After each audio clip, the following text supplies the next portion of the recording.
Philippine National Police and the Armed Forces of the Philippines mount a deadly crackdown in Calabarzon on Sunday, March 7. The attacks come 2 days after President Rodrigo Duterte told police and soldiers to kill and finish off communist rebels in encounters. Maungging na ng military police. Pag-enkwentro gani mo, magunay ka aras, patya. Patya yun. Tiwasi. Anong human rights? Ako ng sugo. Ako'y mapriso. Why problema na? As of 1 p.m. on Sunday, police and soldiers report killing 9 and arresting 6 individuals believed to be with activist groups in Laguna, Rizal, and Batangas. Police say they were serving search warrants, but progressive groups describe them as executions. Among those killed is Emmanuel Asuncion, Secretary General of Bagong Alyansa Makabayan in Cavite. He is a known mass organizer in the southern Tagalog. Chay Lamita Evangelista and Ariel Evangelista from Ugnayan ng Mamamayan laban sa pagwawasak ng kalikasan at kalupaan are also killed in Batangas. They are survived by a 10-year-old child. The Sunday crackdown is one of the biggest one-day offensives of the police and military against activist groups. Calabarzon Police Chief Brigadier General Felipe Natividad says the operations are only in compliance with Duterte's Executive Order No. 70, which ordered a whole-of-nation approach to ending the communist insurgency in the Philippines. In a press briefing Monday, presidential spokesperson Harry Roque defends Duterte's order. Dahil meron pong digmaang nangyayari, hindi po talaga bawal pumatay. So sa batas na umiiral under international humanitarian law, kapag meron kang sandata at ikaw ay kabahagi sa labanan, pwede kang pumatay at pwede ka ring mapatay. So under IHL po, tama yung order ng presidente.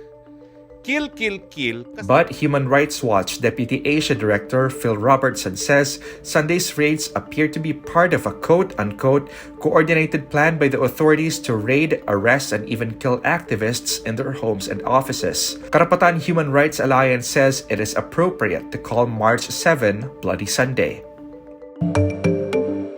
Health experts warn the country may see 6,000 new cases daily by March 31 if the surge is not managed. Okta research on Sunday, March 7 says the recent increase in cases in Metro Manila shows that a surge is already underway. The group sees an average of 1,025 new cases per day in the past week, translating to a 42% increase in new cases from the previous week. Okta Research suspects the surge could be related to the presence of the new COVID-19 variants in the country, though this still needs to be confirmed by genome sequencing. The Health Department on Monday, March 8, says the rise in COVID-19 cases cannot be solely attributed to the presence of the more infectious variants in the country. Health Undersecretary Maria Rosario Vergere says the country is experiencing a rise in cases because of the public's non-compliance with the health protocols for COVID-19. Despite the rise in cases, presidential spokesman Harry Roque calls the government's handling of the pandemic excellent, claiming they control the spread of the disease compared to other richer countries. However, the Philippines is top 2 in Southeast Asia in terms of total number of cases. In related news, 38,400 doses of AstraZeneca's COVID-19 vaccine arrive in the Philippines Sunday night, March 7. This completes the initial supply of 525,600 vaccine doses promised to the Philippines by the COVAX Global Facility. Meantime, U.S. drug maker Moderna says it agreed to supply the Philippine government 13 million doses of its COVID-19 vaccine. Delivery of initial doses is estimated to arrive mid-2021. Despite sexist remarks and previous speeches, President Rodrigo Duterte says the government rejects the backward mindset that fuels gender oppression and inequality. In a statement commemorating March as Women's Month on Monday, March 8, Duterte also calls on Filipinos to support advocacies that fight for the equality of women and men. Only 2 months ago, Duterte declared that women are not fit for the Philippine presidency.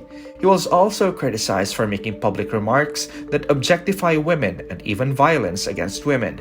Meantime, Vice President Leni Robredo says the only way to achieve equality for all is for women and their allies across genders to band together to create a society where their rights are protected. But Robredo acknowledges that while the country has taken strides to empower women, realities on the ground still paint a picture that remains far from ideal. Robredo herself endured many sexist insults from Duterte, who repeatedly belittles her capability to lead.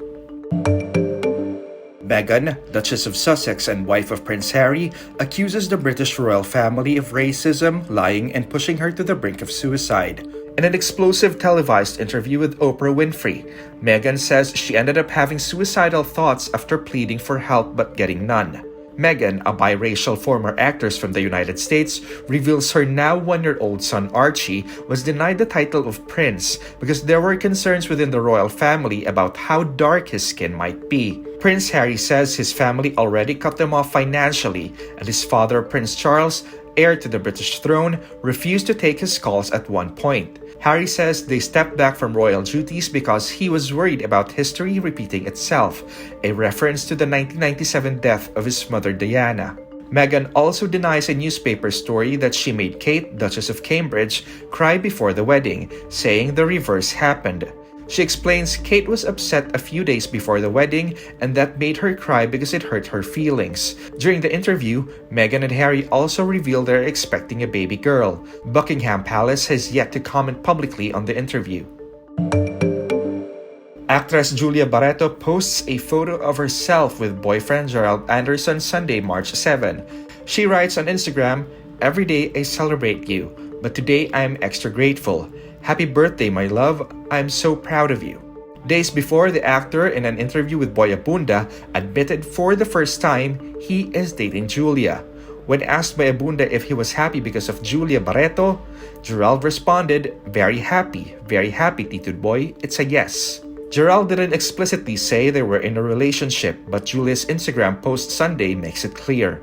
When asked if he and Bea made a formal breakup, Gerald said he walked away from what became a toxic relationship. Gerald and Bea's relationship ended in 2019, after years of being together. In 2019, Bea said Gerald just started not talking to her. Julia was Gerald's co-star in the film Between Maybes, and was speculated to be the cause of the breakup. The two denied the rumors at the time and claimed they were just friends. Gerald and Julia never posted publicly about each other, but followers picked out separate photos of the two in similar locations. Bea did not react to Gerald's interview, but in a post on Saturday, March 6, she said time was the quote-unquote ultimate truth teller.